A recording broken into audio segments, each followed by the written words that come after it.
I'd qualified as an architect and was doing some teaching, and then I got this opportunity to teach interior design. Kevin turned up as one of my tutors, and I originally thought, God, he's not old enough to be a tutor. I've never heard this before. So it was kind of like it was kind of odd, really. But yeah, but because we were very similar kept age. that quiet for 25 years.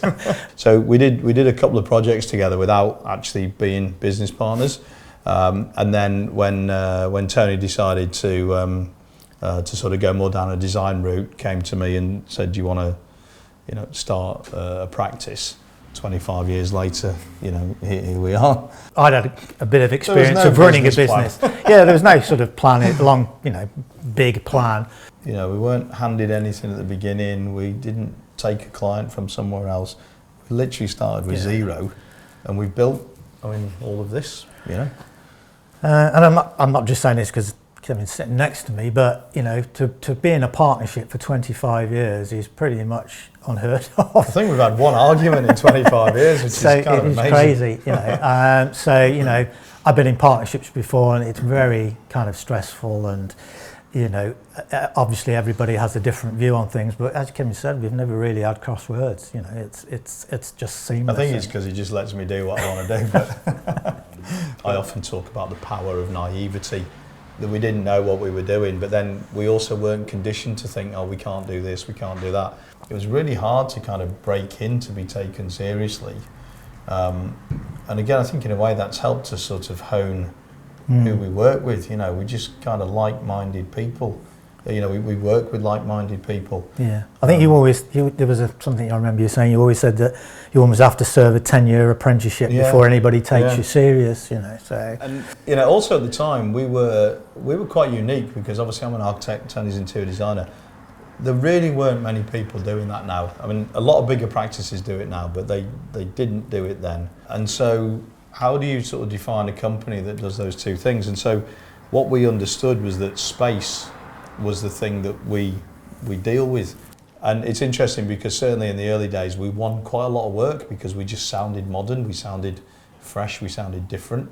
Again, 25 years ago, it's pretty groundbreaking actually. And we were one of the first architects to have a website.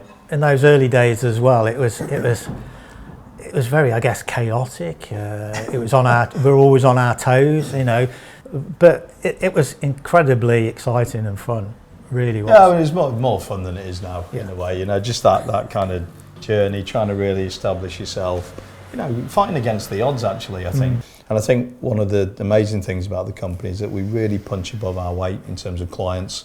We're at 25 years now, so you start to really reflect. I think just thinking about like who we work for now, and particularly the sectors we're in, and then you kind of think back and go, well, what was the first one in that? What were the kind of big breaks along the way? And we got a government office project come through the doors. And we were really struggling at that time. I think that was one. And it was at the time when Quangos were a big thing within government. There was a huge kind of 2-floor workplace office project that we managed to win and get involved with. And for me, that was a huge step forward, really. It upset a lot of people. A lot of the established workplace designers were really, who are these new kids on the block? I think we're about 7 years in. Who are these new kids on the block that won this project? Probably more recently, things like winning the English National Ballet was incredible. I talked earlier about punching above our weight. How a small SME in Birmingham does the interior of the English National Ballet, I think is amazing. We've now kind of done a couple of dementia care homes, and we've done a care home for people with impaired vision. And those things are for me are really interesting, but also really rewarding to do, to be involved in something that obviously now dementia is huge, and a lot more places are starting to encourage that into their. I'm sure design. That's the one where we tendered and we won it, and then afterwards they admitted that they only put us on the list to make up the numbers, and we impressed them so much that we actually won it. Of course, for me, working for Man City Football Club was. We've got to get that in somewhere. But that was a dream come true to get behind the scenes at the club you support. What I did, we worked I think about 6 years for them. Still got some good contacts to this day. So I think that was my personal favourite project. It brought a lot of pressure, because it meant so much to me.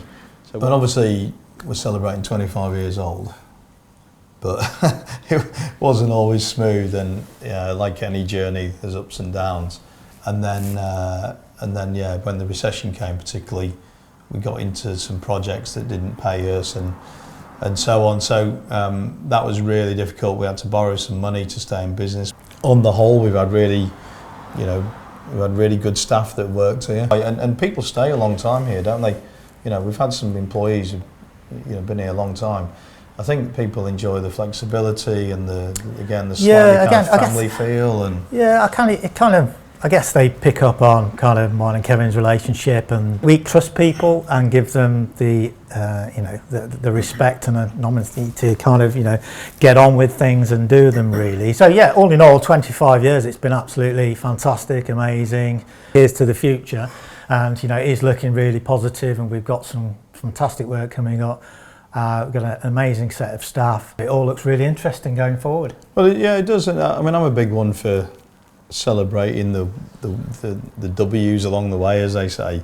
I think I often say life's not a dress rehearsal, and sometimes people they wait to celebrate things, and I celebrate everything all the time. And I think this whole 25-year thing, I mean, the party's going to be incredible, the people we've got coming, and and it's a real sort of cross section through those 25 years, arguably going to go into our best period ever, which is pretty good way to hit 25, I would say.